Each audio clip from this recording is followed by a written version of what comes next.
My name is Irish and welcome back to my channel. Namiss ko kayo! Namiss ko to, namiss ko kayo. It has been almost 2 months or 2 months since yung last upload ko. So sana nandyan pa rin kayo para panoorin tong mga kalokohan ko. In the last 2 months, sobrang daming ganap, kaya naman sobrang naging busy ako. Kaya kahit hindi kayo interesado, bibigyan ko kayo ng update. So first update, I think this is yung first video ko talaga na shorter na yung hair ko. Kaya ayan, medyo may pakulot si Mayora, ganyan. Meron pa akong mga chandelier earrings. So since I'm back, ibig sabihin version 2.0 na ng channel ko. So yung mga tipong season 2 ganyan ng mga ganap. Ika nga nila yung mga naunang mga videos ko, trial run lang yon. So, bukod sa new hair or sa shorter hair ko, bago na rin yung camera na ginagamit ko. So, expect na more quality videos to share, more content, and interesting topics then to share with you all. So, last April, lumipat kami ng apartment. Same area lang din naman siya, tapos same layout, kaya hindi nyo naman mapapansin masyado yung difference sa background ko ngayon. So, similar pa din naman siya. And then, so kaya the past few weeks, sobrang naging busy kasi sa pag-aayos, pagliligpit, pag-transfer ng mga utilities, ganyan. So, sobrang madaming ganap, kaya talagang naging busy din ako. Now that we're fully settled, expect na magkakaroon din tayo ng apartment tour, so abangan niyo yan very, very soon. Third update. So, ayun, kababalik ko lang from my Pinas vacation. It was a good 18 days. Sobrang akala mo ang tagal, pero ang bilis lang talaga ng mga araw. And I may say yun yung pinakamatagal ko ng bakasyon for the entire OFW career ko. Unfortunately, kahit mahaba-haba yung vacation ko this time, so marami ako mga friends na hindi nakita or hindi na due to some family time. So shout out dun sa mga friends ko na hindi ko naiisa-isahin. Sorry na hindi tayo nagkita. Promise sana makabawi ako sa inyo soon. So expect na itong Watson's haul ko will be just the first of I think 4 or 5 videos na isi-share ko sa inyo from my recent Pinas trip. So going back to the haul proper na tayo kasi bumabagsak na yung kulot ng buhok ko. Bali meron akong 2 bags na isi-share sa inyo. Ayan, itong dalawa. So itong mas mabigat na bag, accumulated siya ng mga skincare at kung mga anik-anik na nabili ko sa Watson's. And then itong mas mga magaan makeup. Tapos I think yung mga ibang items, I think 2 items na nabili ko sa Trendsetters Bazaar. Bali itong haul na to, accumulated purchases to from different Watson's na napuntahan ko. So meron sa SM East Ortigas, SM Mega Mall, Uptown, Katipunan, tapos meron din sa CDO. So, ganung leveling ang aking paghahanap at ang aking pag-check at pagpimili sa Watson's. Bali, yung intent naman ng video na to is just to share with you kung ano yung mga napamili ko. Who knows, diba, baka may mga bagay na gusto rin kayong bilhin, na nakita nyo, or maging interesado din kayong bilhin. I promise you na lahat ng ipapakita ko sa inyo worth sharing. I will try to share yung mga prices pag nakatandaan ko. Or if not, kasi meron ako mga natandaan or tinandaan talaga kasi I wanted to share with you yung price comparison between yung kung how much ko siya mabibili dito sa Dubai versus sa Pinas. So if you're interested to see all the products, then please keep on watching.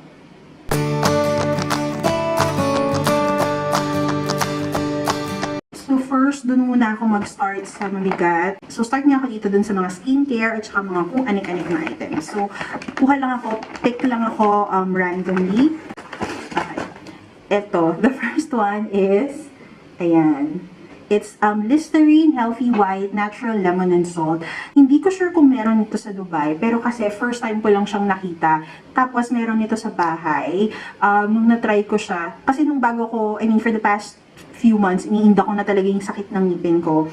Kaya nung na-try ko to dun sa bahay sa Pinas, parang medyo naginhawahan for some time yung ipin ko. Kaya sabi ko, why don't I just buy this para dito sa bahay? So, ayan, okay siya. I forgot lang nung kung magkano yung price, pero okay to sa akin.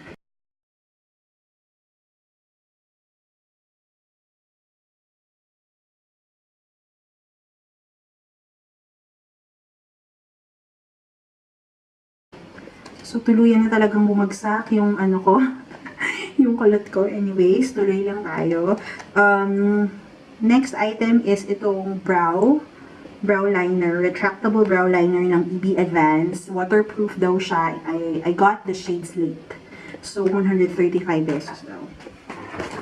Next is ito. Holy grail ko na foundation. It's the L'Oreal Infallible Total Cover. Iba yung shading nila sa Dubai versus sa Pinas. So, sa Pinas, I got the shade 305 Natural Beige. So, ayan. Ang price talaga niya, it's 700 pesos. Pero sale siya nung nabili ko. I think 30% off. Kaya parang mga 400 plus lang yung bili ko nito. Ubus na ko nito ng mga maraming tube. Siguro mga 4-5 tube na yung naubos ko nito. So, talagang ito yung everyday foundation na ginagamit ko.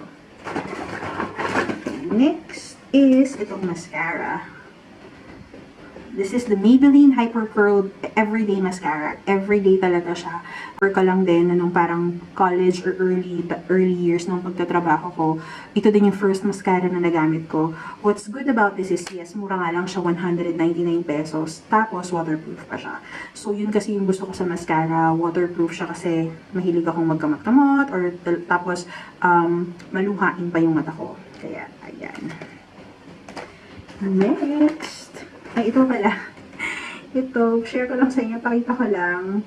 Nabili ko to sa Trendsetters Bazaar. So, it's 150 pesos for two. So, ito at saka itong hikaw.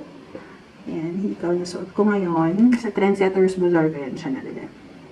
Ayan. So, nagsisinga ako. Dapat pala pag bibili ka ng mga ganito, kung gusto mo makita, dapat hindi siya black. Lalo na kung kulay ng buhok mo black. So, dapat mga ibang color. Dapat yellow. Next is, ayan. Kasi in putting together, I wanted to put together a look ng yung mga budget-friendly na makeup ang gagamitin, lalo na dun sa mga nagsa-start pa lang. So, I need to get also itong bronzer, kung bronzer ganyan. So, I got it from Fashion 21, tapos 150 pesos. I believe nabili ko to sa CDO. Watson sa CDO. Another item na nabili ko sa Watson sa CDO is itong Fashion 21 na eyeshadow kit. So, if you've been watching mga videos sa YouTube, alam nyo na isa to sa mga go-to na affordable makeup na lagi nilang nire-recommend. Kaya naging curious din naman ako. I tried swatching yung mga colors dun sa with the sales assistant. So, okay yung pigmentation niya. Sana yung application sa mata. Sana yung application din niya at saka yung longevity niya is okay din. Another eye product that I bought is itong, ayan, BLK na Intense Color Liquid Eyeshadow. Binili ko to kasi pag nakikita ko yung IG stories ni Ann Curtis, parang sobrang easy sa kanya yung pag-makeup gamit yung BLK. Tapos, hindi kasi ako ma-eyeshadow. Kaya nung nakikita ko siyang nag-a-apply ng eyeshadow nung walang kahirap-hirap, parang, ay push, sige go. Talagang sobrang na-curious ako sa product. Kaya lang, maliit siya. I think I bought this, parang 200 plus to, tapos maliit lang siya. So, hindi ko alam kung if everyday use, nagustuhan ko siya, tapos everyday. Diyos ko, baka wala pang, isang linggo lang to sa akin. So, ganyan siya kaliit. Ganyan. Tingnan mo, yung kamay ko, ganyan lang siya. Ayan. So, yan. Meron pa yan. And then, ito na pala. Meron akong sa mata pa na nabili. Yung collaboration to ni Chris at saka ng Ever Belena. Nung nasa Mega Mall kasi ako nung June 1, talagang ilan ba yung Watsons doon? I think 2 yung Watsons doon. Tapos meron pang Watsons doon sa SM. Sa loob sa 3. Tapos meron pa sa supermarket na parang Ever Belena na parang kiosk, ganyan. So parang sa 4 na napuntahan ko, mostly out of stock siya. So parang sa 2 lang, ang available lang niya is yung eyebrow, which is itong color lang, yung Happy Taupe lang. And actually, ito din naman talaga yung gusto kong color na bilhin. Kasi parang napanood ko sa review ni Anna Kai na yung isa, yung brown, something, medyo reddish yung kulay niya. Eh, ayoko naman nun. Kaya sabi ko, ito na lang. What's good about this? Ayan, ano siya. Ganyan siya. Ayan. Medyo mahaba naman din siya. Ayan. Tapos, ang gusto ko dito, kasi parang 2-in-1 na siya. Meron ka ng eyebrow liner, may brow liner ka na, tapos meron ka pang brow mascara. And, fan din talaga ako super ng brow mascara. So, ayan, meron na siyang brow mascara na kasama for 275 pesos lang.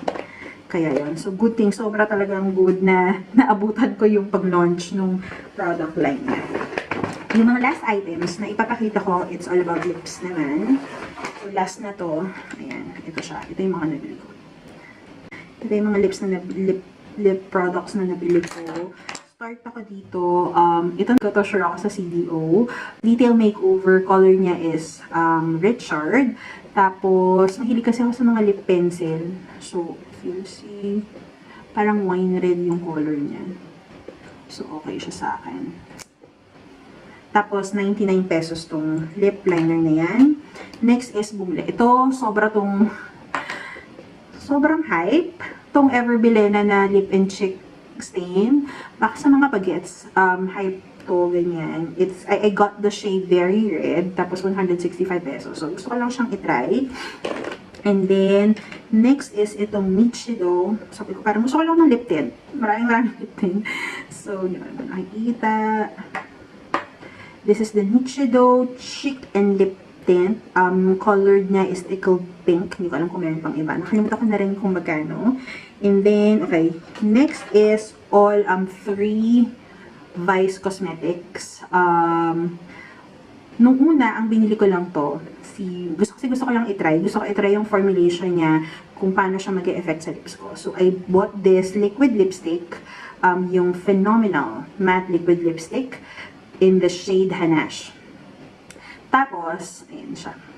After trying this, ang nangyari, nagustuhan ko siya. Nilalaban siya ng mga mala color pop, ganyan, na datingan. Ang ganda ng color niya. Tapos, basta, parang for the almost yung entire duration ng stay ko sa Pinas, ito yung ginagamit kong lipstick. Even nung nag-attend ako ng wedding, ito din yung ginamit kong lipstick. Tapos, parang nag-retouch lang din ako. Pero, throughout naman, hindi naman ako yung parang naputlaan na and all. So, okay siya. Okay siya sa akin. Okay siya sa akin. Ka-level ng mga color pop matte, ganyan. Tapos, kaya nun, after nun, bumili ako ng another matte lipstick. Kasi yan medyo parang mas lighter color nun, mas toned down. Bumili ako ng medyo darker, Ravan. Ravan yung color niya. Tapos, bumili din ako dahil natuwa ako sa liquid lipstick. Nag-try ako ng bumili ng lipstick naman, matte lipstick. So, in the shade Exage. Kaya lang, yung friend ko kasi si A, hi A, shout out kay A, bago ko umuwi ng Pinas, sinabi niya sa akin, ay, bigay ko na lang sa'yo yung isang lipstick ko ng Vice Cosmetics kasi hindi ko naman siya ginagamit or hindi ko siya gagamitin at all. Sabi ko, sige po, sa akin na lang, pagbalik bigay mo sa akin. Nagkataon na same shade siya nito. So, parehas Exage. So, I'm just giving this to my cousin. Ayun, bigay ko na lang sa pinsan ko. And last item for the haul. Sa wakas, last item. This is yung Chris na matte lipstick in the shade Love. Ayaw ko sana na magkaroon ng dalawang shade kasi this is the reddish lip crayon. Yeah, parang lip crayon siya, ganyan. Tapos, yung isa parang more parang everyday. Kaya lang, sa lahat ng napuntahan ko, wala nang available. Kaya siya, ganyan. Yan, red siya. Ito siya, yung dulo, sa baba. Siya yung reddish color. Pero okay din. Gusto ko din naman ng mga ganito, mga reddish color. Pero sana nakabili ako. Papabili na lang ako sa friend ko. So, shout out kung sino yung mga friends ako dyan na uwi ng Pinas. Bilhan nyo naman ako ng live. Sana nag-enjoy kayo. Sana natuwa kayo dun sa mga pinakita ko. And kung uuwi kayo ng Pinas, Watsons ko lang siya nabili. Tayo sa mga local products natin. Kasi nagle-level up na din talaga sila. So, that's it for today's vlog. Sana nag-enjoy kayo at sana na-exciting kayo as much as I do sa mga products na pinakita ko sa inyo. Again, available lahat sila sa Watsons. And no, this isn't a sponsored video. Wish ko lang talaga na sponsored, pero hindi. Ayun, till my next video, guys. And may the fab be with you all. Bye!